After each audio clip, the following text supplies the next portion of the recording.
Olá, pessoal do lado daí, tudo bem contigo? O meu nome é Karen e a gente vai falar um pouquinho sobre o nazismo de um ponto de vista que não é tão visto aqui na plataforma. Seja bem-vindo ao Colher de Chá. Quando se fala em nazismo, automaticamente nós somos remetidos a Auschwitz, o maior campo de concentração que a Alemanha nazista já viu. O que muitos não sabem é que de 1933 a 1945 houveram mais de 40 mil campos de concentração. Bom, eu não quero fazer um vídeo sobre o nazismo como já tem muitos nessa plataforma. Então, vamos seguir mais ou menos para como se desenrolou isso tudo. Em 1933, com a ascensão do regime nazista ao poder, a gente tem então os primeiros registros de campos de concentração para aprisionar os inimigos de guerra. De início, esses prisioneiros eram outros alemães com ideologias diferentes, homossexuais ou ciganos. E essas pessoas foram levadas ao primeiro campo de concentração chamado Dachau. Só depois, com o anexo da Áustria, foi que o governo nazista começou a aprisionar os judeus, tanto da Áustria quanto da própria Alemanha. Mas tudo se iniciou da noite do dia 9 de novembro a 10 de dezembro, com o pogrom chamado A Noite dos Cristais. Isso foi em 1938. E por que tudo se iniciou essa noite? Porque foi nessa noite que o governo nazista decidiu atacar os judeus. Até então, os ataques aos judeus eram realizados no âmbito social e político. Eles eram proibidos de estudar ou de participar ativamente da política do país. O grande detalhe é que um estudante de 17 anos chamado Herschel Greenspan, eu não vou saber falar o nome dele direito, me perdoem. Ele entra na embaixada para matar um diplomata francês, mas acaba matando um diplomata alemão, Ernst von Hatt, que eu também não vou saber falar o nome. Isso fez com que o governo tivesse mais força e mandasse o exército escondido, sem dizer que era o próprio exército, mas para fazer parecer que era a população alemã, a destruir lojas e residências de judeus. Haviam 3 regras somente. Não poderia destruir a propriedade, porque, afinal de contas, era propriedade de alemães, essas lojas, essas construções eram propriedades dos alemães. Não poderia se atacar judeus estrangeiros e não podia se saquear. Então, o governo e o exército, a SS, começou a fazer uma manipulação para ter esses ataques e parecer que foi a própria população. Nisso, muitos vidros foram quebrados por conta desses ataques, e assim deu-se o nome de Noite dos Cristais. O que eu, particularmente, nunca tinha visto na plataforma e nem em outros lugares é que o governo nazista ele já estava exterminando antes mesmo dos grandes campos de concentração. Eles iniciaram com um programa de eutanásia chamado Action T4, que tinha basicamente por objetivo eliminar qualquer um que não fosse considerado puro ou que pudesse integrar a raça ariana. Nesse período, em torno de 70 mil pessoas foram mortas utilizando a câmara de gás de monóxido de carbono. Na verdade, bem no início, esse extermínio era feito através de fuzilamento. Só que como era exaustivo tanto física quanto mentalmente, eles então criaram essas câmaras de gás de monóxido de carbono, que eram grandes caminhões, onde se colocavam os prisioneiros ali dentro, e era ligado um tubo, onde se colocava, então, ligava-se o caminhão e o monóxido de carbono entrava ali dentro e levava a óbito. Além de agilizar o processo, então, eliminando o fuzilamento e passando para as câmeras de gás, era visto como um processo muito mais econômico. Afinal, as balas eram muito caras e eram utilizadas para a guerra. Assim, em 1941, eles passaram a levar para câmaras de gás como nós conhecemos, que não eram mais em caminhões, que eram em prédios.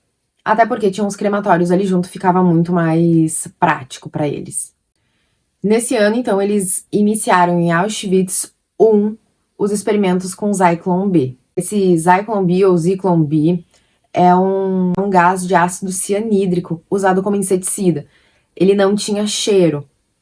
Por isso, eram umas pastilhazinhas. Por isso, o que que eles faziam? Adicionavam alguma coisa para gerar um odor. Porque ele era utilizado como inseticida. Ele foi criado em 1924 pela DGES e era acondicionado em recipientes metálicos, como dá para ver nessa foto aqui que eu tô colocando. Então eles eram uns bastõezinhos em recipientes metálicos e eles adicionavam um odorificador justamente para poder sentir caso houvesse algum tipo de vazamento, porque era altamente tóxico. Esse produto ele começou a ser utilizado depois para desinfecção, porque o tifo estava sendo espalhado por conta dos piolhos, então eles usavam para desinfectar pavilhões, navios, trens e vários outros lugares. E também passaram a utilizar isso dentro dos campos de concentração justamente para desinfecção, não era inicialmente para exterminar os judeus. Quando eles viram a potência desse produto, eles então fizeram uma experiência numa sala junto a um crematório. Então eles colocaram as pessoas lá dentro e jogaram essas latas.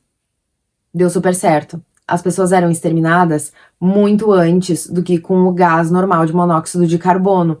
Então, eles passaram a criar salas em Auschwitz-Birkenau com a intenção justamente de eliminar esses judeus, fingindo que eles iriam tomar banho. Então, essa parte todo mundo já conhece. Só que tem um detalhe. A SS solicitou à empresa que criou esse inseticida para tirar o aditivo que adicionava odor. Ou seja, quando eles fossem jogar para dentro das câmaras de gás, não haveria cheiro nenhum. As pessoas simplesmente começariam a morrer por asfixia, mas sem saber o motivo. E como é que esse composto funcionava? Ele era à base de cianeto, então em contato com a água, ele criava gás cianídrico. E o cianeto, então, fazia a ligação com o ferro no sangue, impedindo de oxigenar corretamente e esse oxigênio ir para as células. A bem da verdade é que aquela inscrição na entrada de Auschwitz, que todo mundo conhece, que é o Trabalho Liberta, nada mais é porque as pessoas que não eram encaminhadas para as câmaras de gás e tinham que trabalhar exaustivamente sem ganhar comida, elas trabalhavam no verão por 11 horas, no inverno por 9 horas. Elas acabavam morrendo. E o trabalho, de fato, libertava, porque libertava elas daquele inferno. A média de vida para homens era de 6 meses e para as mulheres de 3. É impensável o tanto que eles sofriam lá dentro. Eu penso comigo, de vez em quando, o que seria pior? Ser levado diretamente para as câmaras de gás?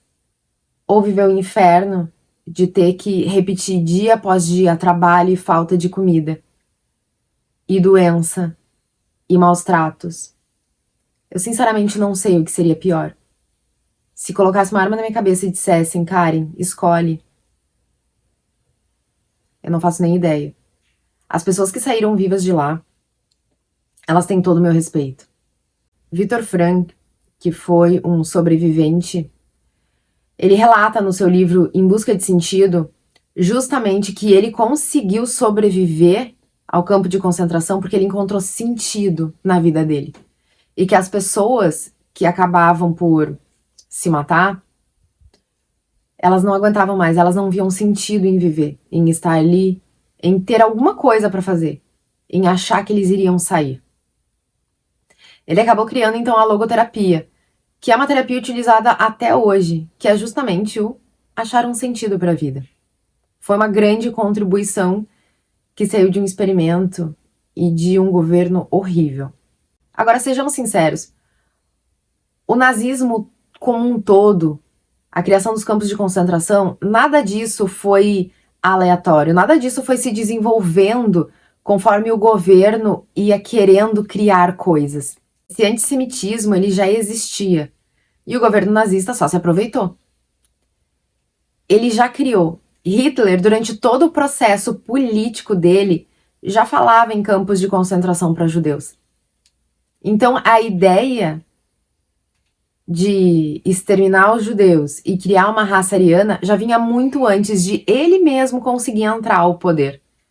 Foi quando ele entrou para a política, porque ele precisava de alguém de um bode expiatório para colocar culpa em como a Alemanha estava ruim até aquele momento.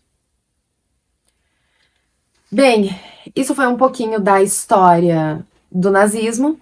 Espero que tenham gostado. Se gostaram, curte, compartilha e comenta aí o que achou e se quer saber mais alguma coisa. Até a próxima!